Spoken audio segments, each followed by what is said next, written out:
Saya mendapatkan pertanyaan, orang ditinggal suaminya itu pakai iddah apa tidak? Ada mengatakan saya tidak ngambil iddah.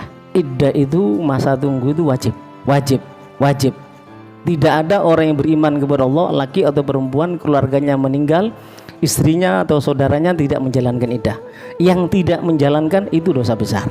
Tapi ada juga yang berpendapat tapi bukan berdasarkan ilmu, yaitu berpendapat dengan firman Allah Subhanahu wa taala yang terdapat dalam surat Tolak ayat 4. Makanya mengkaji ilmu itu bukan modal terjemah ya. Mengkaji ilmu itu harus tahu asbabun nuzulnya, dan mengkaji ilmu apalagi Quran jangan pakai tafsir jalan lainnya, harus pakai tafsir Jalalain, tafsir yang disampaikan oleh Rasulullah dan para sahabat. Ada berani mengatakan walladzina ya'isna minal mahid min nisaikum in irtabtum fa iddatuhunna salasatu ashhura wallai lam yahidun. Dikatakan di sini perempuan yang menopause maka masa iddahnya 3 bulan, bukan 4 bulan 10 hari. Demikian juga perempuan yang sudah kawin tapi masih kecil, muda belia, maka iddahnya juga 3 bulan. Lalu berani mengatakan saya lebih cocok kepada ayat ini. Tidak bisa gitu, tidak bisa gitu. Saya contohkan ayat yang lainnya. Ayat ini diturunkan oleh Allah, At-Talaq ayat 4 itu karena ada pertanyaan dari sahabat. Banyak di Ibn Katsir saya lihat, di At-Tabari saya lihat, di beberapa tafsir saya lihat, termasuk diantaranya yang saya pegang sekarang ini tafsir Ayatul Ahkam Syekh Muhammad Ali As-Sabuni. Di sini disebutkan akhrajahul Hakim wa sahahu Ibnu Jarir At-Tabari wal Baihaqi fi sunanih wa jamaah, di banyak ahli hadis yang meriwayatkan. Tatkala turun firman Allah walladzina tawaffawna minkum wa yadharuna azwajan yatarabbasna bi anfusina arba'ata ashhurin wa asyra. Perempuan yang ditinggal mati oleh suaminya 4 bulan 10 hari iddahnya. Di awal Islam 1 tahun, mataan ilal holi wa ila akhirat. Di awal Islam di Al-Quran masih ada itu ayatnya. Lalu tentang orang yang dicerai, wal mutallaqatu yatarabbasna bi anfusihinna thalathata quru.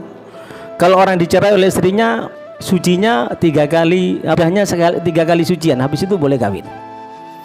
Tatkala turun 2 ayat ini yang menjelaskan iddah cerai suami 3 kali sucian, bukan 3 bulan ya, bahasa Qur'annya 3 kali sucian, dan orang yang ditinggal mati oleh suaminya 4 bulan 10 hari, maka sahabat Ubay bin Ka'ab bertanya, pertanyaannya, ya Rasulullah, inna nisa'an min ahlil Madinah yaqulna qad bagiya minin nasa'i man lam yadhkur fi syai' atau man lam yudhkar fi syai' wa ma huwa qala as-siwar wal kibar wa dhawatil hamli. Yang disebut hanya 2 ya Rasulullah, orang yang dipisah atau dicerai suaminya masa iddahnya 3 kali sucian. Yang kedua, orang yang ditinggal mati oleh suaminya adalah 4 bulan 10 hari. Ada 3 belum disebut ya Rasulullah. Perempuan yang kawin muda, kawin kecil, belum haid, lalu cerai oleh suaminya, bagaimana iddahnya? Yang kedua, menopause, perempuan yang sudah tua tidak mungkin haid, bagaimana iddahnya? Yang ketiga, perempuan yang hamil. Maka turunlah ayat ini menjelaskan bahwasanya menopause atau anak yang muda belia, perempuan yang muda belia dikawin belum haid, iddahnya adalah 3 bulan. Adapun orang yang hamil sampai melahirkan. Bagaimana tentang orang yang tinggal mati oleh suaminya? Tidak boleh milih ayat ini ayatnya beda. Jadi studi kasusnya, asbabun nuzulnya. Jadi jangan salah paham ya, mulai detik ini jangan sampai ada di antara kita, saya tidak mau ambil iddah, tidak ada itu. Ini syariat ini adalah merupakan kewajiban bagi kita. Termasuk kalau kita tahlil, mendoakan itu hanya membantu ya, tapi yang menentukan itu tunduk dan taatnya kita kepada agama. Oleh sebab itu guru-guru kita selalu mengatakan amanna billah wa bima ja'anillah ala muradillah. Kami beriman kepada Allah, juga kami beriman terhadap apa yang datang dari Allah ala muradillah, sesuai dengan kehendak Allah.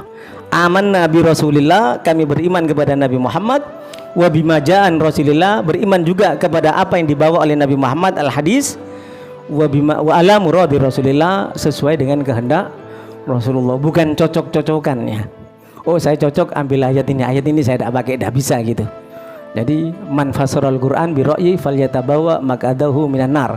Hadis sahih di antaranya diriwayatkan oleh Imam Muslim, barang siapa berani baca Al-Qur'an, buka Al-Qur'an dan menafsirkan sendiri, berarti dia mencalonkan menjadi penduduk tetap di neraka jahanam, waliyadzubillah.